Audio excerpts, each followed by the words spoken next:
अज जे मैं नाती ना मैनू ना कल भी नहीं सोच सोच दिन लंघ जांदे मेरी सुस्ती नहीं लंघदी लख मनावा नाल ते जान ठंड नहीं कटदी ठंड ते मेरी जान ते बन गई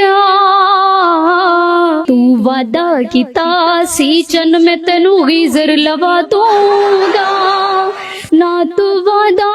पूरा कीता ना तू गीजर ले आया मेरी नन्नी जान नू तू क्यों मैं ठंड दे विच पाया ठंड ते मेरी जान ते बन गई दिल मेरा भी कर दे ना लगदे रहन दी आदत पै गई